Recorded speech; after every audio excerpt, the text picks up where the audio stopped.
Yu-Gi-Oh! The series where children punch each other with hologram cards, sometimes for petty disputes and other times for the sake of the universe itself. Now with Zexal being the only series that I watched through fully, I picked up on some pretty insane things that happen and I'm gonna lay them out for you to prove why this series is insane. And just to address the hologram point, the cards actually have real world effects as we see in the Final Prophecy trap card. The trap can't hurt us though, it's part of this virtual world. In the end, it really isn't there. No way, even without my tool caser, I can see that Final Prophecy trap zapping everything in sight. This is real. That scene was from episode 49 and it proves that these cards can affect the real world. Now on to the ridiculous feats. So starting off, Yuma can seemingly get any top deck or extra deck card he needs when he's feeling the flow or when he's high-fiving the sky.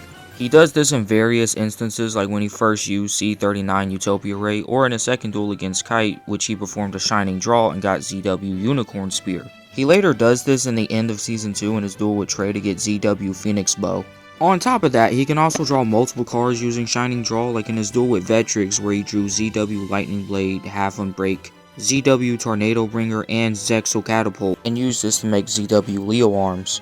He also replicates this feat again against Don Thousand. The Zexal Morph, specifically the second one, allows him to change whatever card that's in his hand into a card that he's never had before, like against Vector when he used Rank Up Magic Numeron Force and Utopia Ray Victory. Yuma demonstrates that he can use Shining Draw by himself on 2 occasions against Elphaz and Astral. The people of Astral World also have this ability as well. There's also a variation of this called Chaos Draw, which Nash has. Not only does it work as a Shining Draw, but he was also able to make it so that the other variants could also have a Chaos Draw. This all goes to show that Yuma and the characters he go up against have some sort of fate, probability, and reality manipulation. But that still isn't all for Yuma, because there's even more to cover.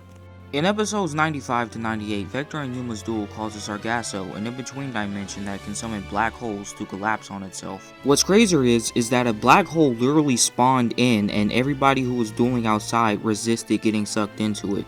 Yuma and Nash's power draws the 3 worlds, Astral, Baryon, and the human world together. Kazuma and Vector are able to hold these worlds from colliding. In episode 123, we can see that Yuma can actually survive getting hit with Baryon energy in his base form, and in Zexal 3 they can dismantle entire Baryon fields.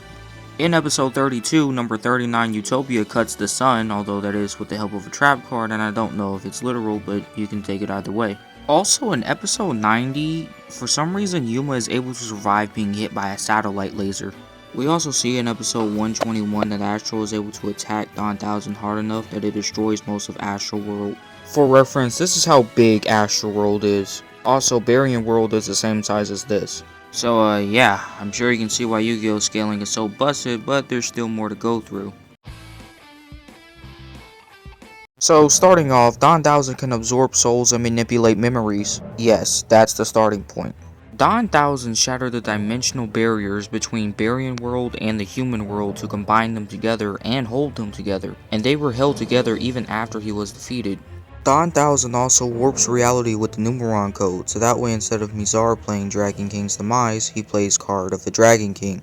He does the same thing against Yuma by transforming his number 39 Utopia into Gambara Knight with his trap card Numeron XC's Revision. He does this because he has access to the Numeron code, which I will cover later in the video because it is the most busted thing in the series.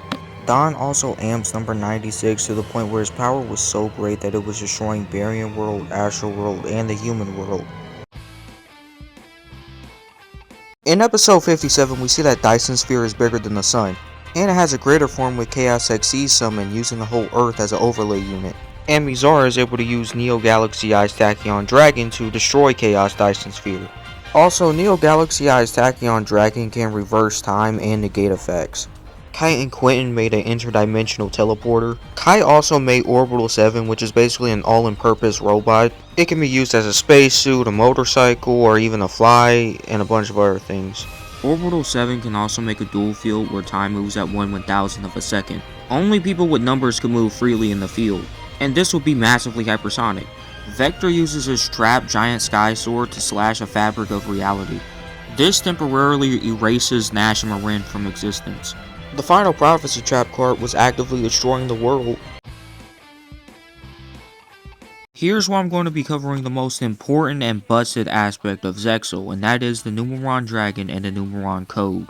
This quote comes directly from Jinlong. At the dawn of time, there was a single dragon, the source of all knowledge as it was the only creature in existence. It was lonely, so to cure its loneliness, it used its power to create the universe. However, this massive act of creation used up all the dragon's power, so the dragon started to fade away into nothing. This made the dragon sad, as it would never be able to witness how the universe would unfold. Mourning the loss of what was not to be, the dragon shed a single tear before it vanished. That tear held all the dragon's knowledge and emotions. It traveled across the vast cosmos until it collided with Earth. The force of its impact gave birth to the moon. Since the Numeron code can rewrite both the past and the future, the dragon knew it must be protected from those who could use it for evil. This is quite possibly the most important piece of lore in Yu-Gi-Oh! Zexal's history. Astro says this about the Numeron code. There is a card that contains the meaning of the entire universe. Within it can be found any answer you could possibly seek. Everything from the origins of time itself to the ultimate destiny of all reality. This card is so powerful that it can determine the fate of every world. It is the card that created our whole universe.